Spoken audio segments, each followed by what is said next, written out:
I was born in 28, and the Depression was 29, so all those years that they had children were Depression years.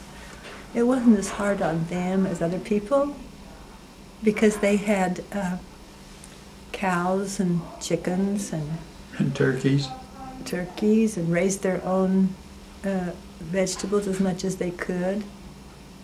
And so all they had to do was buy flour and sugar mostly. At some point, they got us a bicycle, and the house was kind of on a hill. The front of it was on level ground, and the back end was way up off the ground because the hill went down. And the house was on the hill.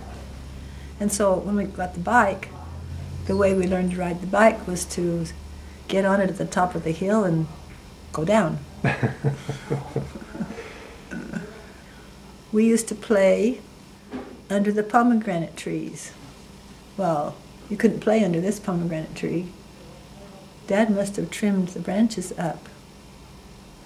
But under the pomegranate tree was wonderful because the ground was really fine and it wasn't hard. You could make roads and houses and everything under the pomegranate tree.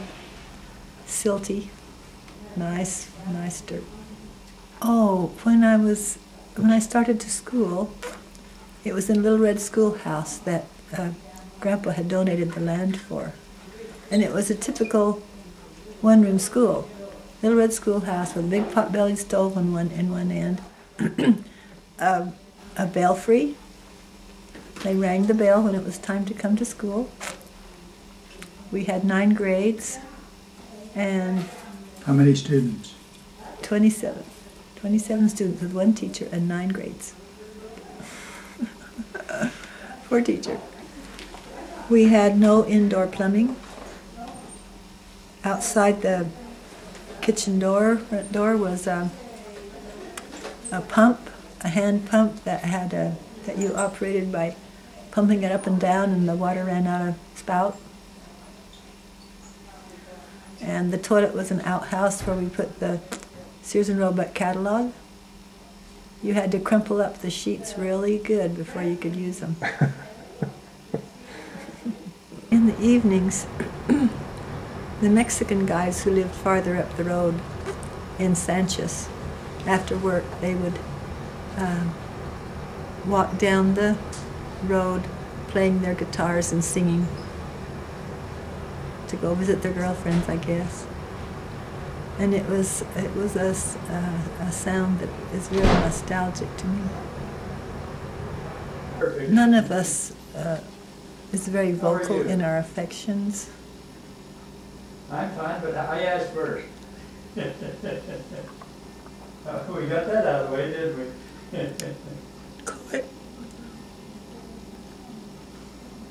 Clyde called me the other day. Said lovely things, and it made me cry. So forget that. We had a horse, and Gerald and I mostly rode it. We were teenagers. What was that horse's name? Lady? It was Lady. That's my earliest memory of your mother, is seeing this beautiful young girl riding on that horse, bareback. Down here, the house was so wonderful. And you could run all the way around the inside of it, through the doors, and we did that.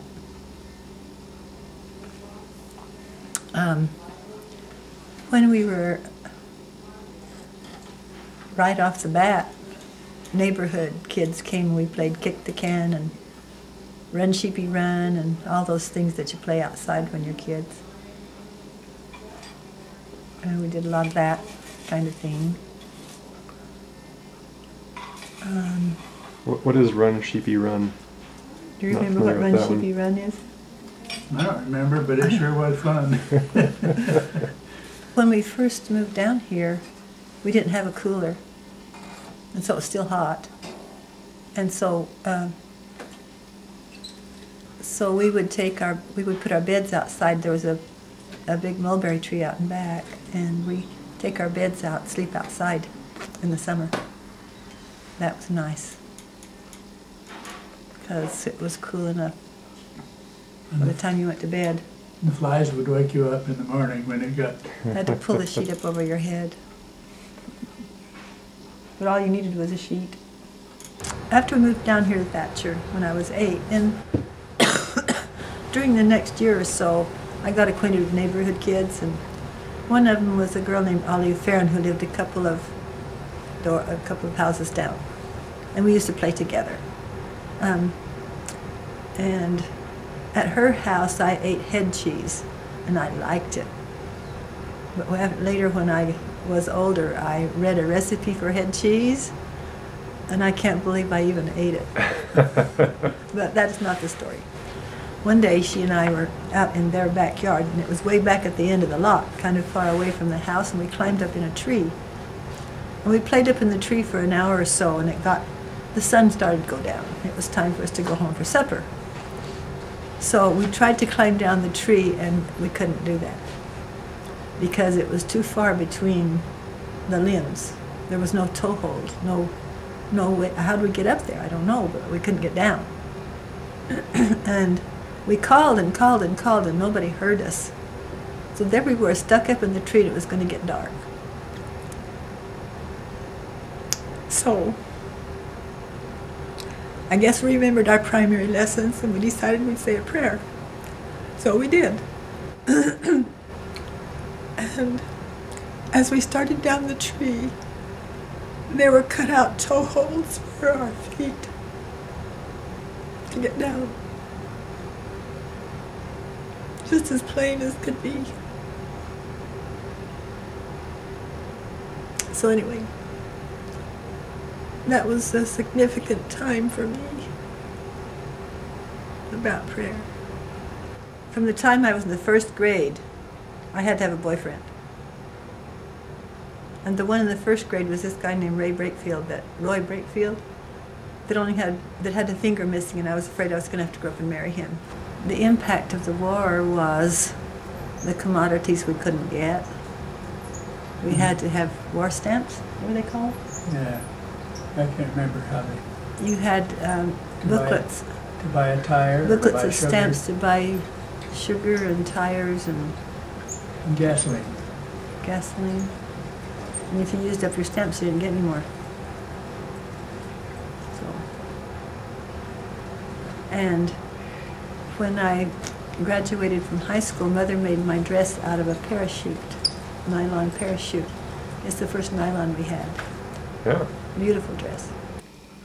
I went to 1 year at EA, and the next semester I went to university in Tucson, because Dad was down there. And I went one semester, lived in the home ec dorm.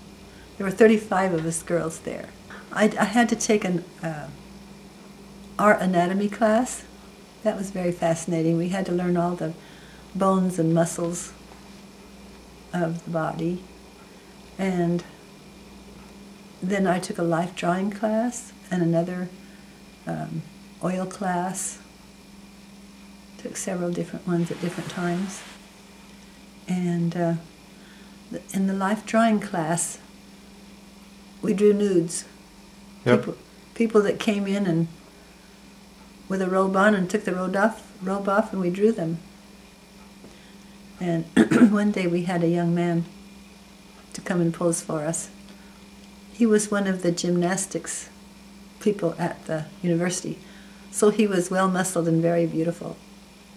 But one day, Dad and I were walking down the sidewalk, and he came toward us fully dressed, and I was so embarrassed. I hoped he didn't recognize me,